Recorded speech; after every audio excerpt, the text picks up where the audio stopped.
ರಕ್ತವನ್ನು ಚೆಲ್ಲುತ್ತೇವೆ, ರಕ್ತವನ್ನು ಚೆಲ್ಲುತ್ತೇವೆ. ಕಾನೂನಂತೆ ಕಾನೂನು, ಕಾನೂನಂತೆ ಕಾನೂನು. ದೇಶದ್ರೋಹಿ ಕಿಶೋರ್ಗೆ ಹೇಳಿ ಧಿಕ್ಕಾರ, ಅಟ್ಟಹಾಸಕ್ಕೆ ಹೇಳಿ ಧಿಕ್ಕಾರ, ದುರಂಕಾರಕ್ಕೆ ಹೇಳಿ ಧಿಕ್ಕಾರ, ತನಕ್ಕೆ ಹೇಳಿ ಧಿಕ್ಕಾರ, ಅವನ ಜನ ವಿರೋಧಿ ತನಕ್ಕೆ ಹೇಳಿ ಧಿಕ್ಕಾರ. ಬೇಕೇ ಬೇಕು, ಗಡಿಪಾರು ಮಾಡಿ, ಗಡಿಪಾರು ಮಾಡಿ, ಗಡಿಪಾರು ಮಾಡಿ. ಸಂವಿಧಾನ ವಿರೋಧಿ ರಾಕೇಶ್ಗೆ ಹೇಳಿ ಧಿಕ್ಕಾರ, ದೇಶ ವಿರೋಧಿ ರಾಕೇಶ್ಗೆ ಹೇಳಿ ಧಿಕ್ಕಾರ, ಅವರ ದುರಂಕಾರಕ್ಕೆ ಹೇಳಿ ಧಿಕ್ಕಾರ.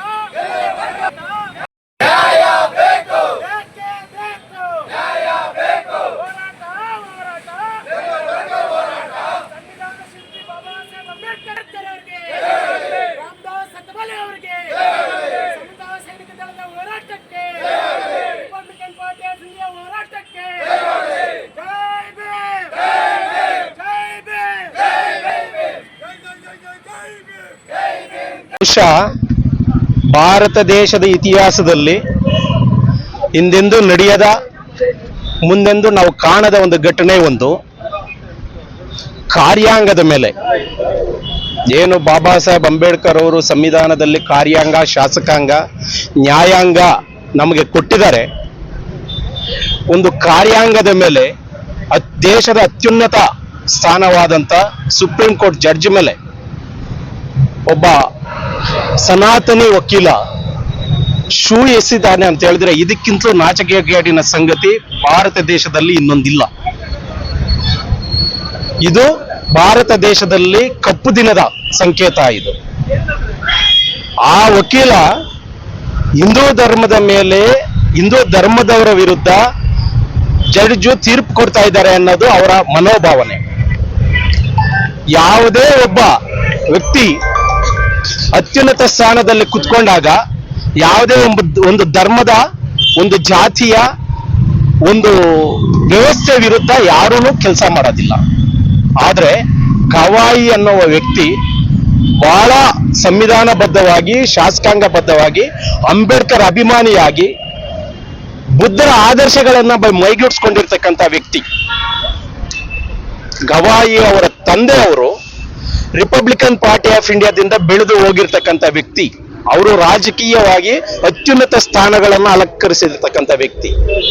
ಆದ್ರೆ ಈ ದಿನ ಗವಾಯಿ ಅವರಿಗೆ ಶೂ ಎಸಿತಾನೆ ಅಂತ ಹೇಳಿದ್ರೆ ಇದು ಯಾವ ತರ ನಾವು ಖಂಡನೆ ಮಾಡಬೇಕು ಅನ್ನೋದೇ ಅರ್ಥ ಆಗ್ತಾ ಇಲ್ಲ. ದೇಶದಲ್ಲಿರ್ತಕ್ಕಂಥ ಸಂವಿಧಾನವನ್ನ ನಂಬಿಕೊಂಡಿರ್ತಕ್ಕಂಥ, ಸಂವಿಧಾನದ ಅಡಿಯಲ್ಲಿ ಏನೆಲ್ಲ ಉಪಯೋಗಗಳು ಪಡ್ಕೊಂತ ಇದೀವಿ ನಾವೆಲ್ಲರೂ ಸಹ ಒಂದೇ ಮನಸ್ಸಿಂದ ಖಂಡಿಸಬೇಕಾಗಿರ್ತಕ್ಕಂಥ ವ್ಯವಸ್ಥೆ ಇದು. ಬಹಳ ಕೀಳು ಮಟ್ಟದಾಗಿ ವ್ಯವಹಾರ ಮಾಡಿದ್ದಾನೆ ನಮ್ಮ ಯಾರು ಇವನು ಕಿಶೋರ್ ಅನ್ನೋ ವ್ಯಕ್ತಿ. ಹಾಗಾಗಿ ನಾವು ಹೇಳೋದೊಂದೇ, ಇವತ್ತು ನಾವು ರಿಪಬ್ಲಿಕನ್ ಪಾರ್ಟಿ ಆಫ್ ಇಂಡಿಯಾದಿಂದ ಇಡೀ ದೇಶದಾದ್ಯಂತ ನಾವು ಆತನ ವಿರುದ್ಧ ಪ್ರೊಟೆಸ್ಟ್ಗಳು ಮಾಡ್ತಾ ಇದೀವಿ, ಪ್ರತಿಭಟನೆ ಮಾಡ್ತಾ ಇದ್ದೀವಿ. ನೆನ್ನೆನೂ ಸಹ ಮಾಡಿದೀವಿ, ಮೊನ್ನೆನೂ ಸಹ ಮಾಡಿದೀವಿ. ಇನ್ನು ಮುಂದೆನೂ ಸಹ ಆತನಿಗೆ ಗಡಿಪಾರು ಮಾಡುವ ತನಕ ರಿಪಬ್ಲಿಕನ್ ಪಾರ್ಟಿ ಆಫ್ ಇಂಡಿಯಾ ಹೋರಾಟ ಮುಂದುವರಿಯುತ್ತೆ. ಅವಸಾನನೂ ಸಹ ಈ ಪಾರ್ಲಿಮೆಂಟ್ ಅಲ್ಲಿ ನಮ್ಮ ಕೇಂದ್ರ ಸಚಿವರು, ನಮ್ಮ ರಾಷ್ಟ್ರೀಯ ಅಧ್ಯಕ್ಷರು ಆದಂತಹ ರಾಮದಾಸ್ ಅತಾವಲೆ ಅವರು ಅವಸಾನ ಸಹ ಇದರ ವಿರುದ್ಧ ಹೋರಾಟ ಮಾಡೋದಕ್ಕೆ ಸಜ್ಜಾಗ್ತಾ ಇದ್ದಾರೆ. ಯಾವುದೇ ಕಾರಣಕ್ಕೂ ಕಿಶೋರ್ ಅವರಿಗೆ ಭಾರತ ದೇಶದಲ್ಲಿ ಇರೋದಕ್ಕೆ ಅರ್ಹತೆ ಇಲ್ಲ. ಬಹಳಷ್ಟು ಜನ ನಾನು ಸೋಷಿಯಲ್ ಮೀಡಿಯಾದಲ್ಲಿ ಆಗಿರ್ಬೋದು, ಬಹಿರಂಗವಾಗಿ ಆಗಿರ್ಬೋದು, ಅವರಿಗೆ ಸಪೋರ್ಟ್ ಮಾಡುವಂತ ಮನಸ್ಸುಗಳಿದಾವಲ್ಲ, ಬಹಳ ಇದು ಎಫೆಕ್ಟ್ ಭಾರತ ದೇಶಕ್ಕೆ. ಇದು ಎಫೆಕ್ಟ್ ಭಾರತ ದೇಶಕ್ಕೆ. ಇದು ಯಾರೂ ಸಹ ಈ ದಿನ ನೀವೆಲ್ಲರೂ ಮೀಡಿಯಾ ಮುಂದೆ ಹೇಳ್ತಾ ಇದ್ದೀನಿ, ಭಾರತ ದೇಶದಲ್ಲಿ ಇವತ್ತು ಒಂದು ಸಂವಿಧಾನಕ್ಕೆ ಎಫೆಕ್ಟ್ ಆದ್ರೂ ಬಾಬಾ ಸಾಹೇಬ್ ಅಂಬೇಡ್ಕರ್ ಅವರಿಗೆ ಎಫೆಕ್ಟ್ ಆದ್ರೂ ಸಹ ಒಬ್ಬ ವಕೀಲ ಜಡ್ಜ್ ಮೇಲೆ ಶೂ ಎಸೆದ್ರೂ ಸಹ ಪ್ರೊಟೆಸ್ಟ್ಗಳು ಮಾಡ್ತಾ ಇರೋದು ಇಡೀ ದೇಶದಲ್ಲೇ ದಲಿತರು ಮತ್ತು ಹಿಂದುಳಿದವರು ಬಡವರು ಮಾತ್ರ. ಬಹಳ ನೋವಾಗುತ್ತೆ ಇದು. ಯಾಕಂತ ಹೇಳಿದ್ರೆ ಇದು ಇಡೀ ಭಾರತ ದೇಶದ ಪ್ರತಿ ಮನಸ್ಸು ಸ್ಪಂದಿಸಬೇಕಾಗಿರ್ತಕ್ಕಂಥ ವಿಚಾರ. ಆದ್ರೆ ಸ್ಪಂದಿಸಬೇಕಾಗಿರ್ತಕ್ಕಂಥ ಮನಸ್ಸುಗಳು ಸ್ಪಂದಿಸಬೇಕಾಗಿರ್ತಕ್ಕಂಥ ರೀತಿಯಲ್ಲಿ ಸ್ಪಂದಿಸ್ತಾ ಇಲ್ಲ. ಇವತ್ತು IASಗಳು IPSಗಳಿದೆ. ನಮ್ಮ ಬೆಂಗಳೂರಿನ ಒಬ್ಬ IPS ಅಧಿಕಾರಿ ಕಮಿಷನರ್ ಆಗಿದ್ರು, ಅವರು ಸ್ಪಂದಿಸ್ತಾರೆ, ಏನು ಅವ್ರಿಗೆ ಸಪೋರ್ಟ್ ಮಾಡ್ತಾರೆ.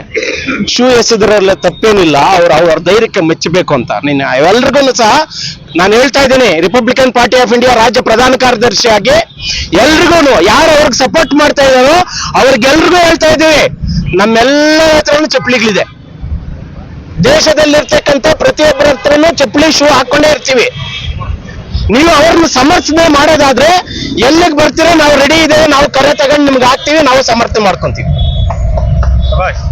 ಸನಾತನಿ ಅಂದ್ರೆ ಈಗ ಸನಾತನಿಗೆ ಧರ್ಮಕ್ಕೆ ದ್ರೋಹ ಮಾಡ್ತಾ ಇದ್ದಾರೆ, ಹಿಂದೂ ಧರ್ಮಕ್ಕೆ ದ್ರೋಹ ಮಾಡ್ತಾ ಇದ್ದಾರೆ, ಅದಕ್ಕೆ ನಾನು ಶೂ ಅಲ್ಲಿ ಹಾಕಿದ್ದೀನಿ ಅಂತ ಹೇಳ್ಬಿಟ್ಟು ಸಮರ್ಥನೆ ಮಾಡ್ಕೊಂತ ಇದ್ದಾನಲ್ಲ, ಆತನ ಹಿನ್ನೆಲೆ ಏನು? ಆತ ಯಾವತ್ತಾದ್ರೂ ಹಿಂದೂ ಧರ್ಮದ ಪರವಾಗಿ ದೇಶದಲ್ಲಿ ಎಲ್ಲಾದ್ರೂ ಕಾಣಿಸ್ಕೊಂಡಿದ್ದಾನ? ಸನಾತನ ಧರ್ಮದ ಪರವಾಗಿ ಆತ ಕಾಣಿಸ್ಕೊಂಡಿದ್ದಾನ? ಈ ಹಿನ್ನೆಲೆಯಲ್ಲೂ ಸಹ ತನಿಖೆ ಮಾಡ್ಬೇಕಲ್ವಾ?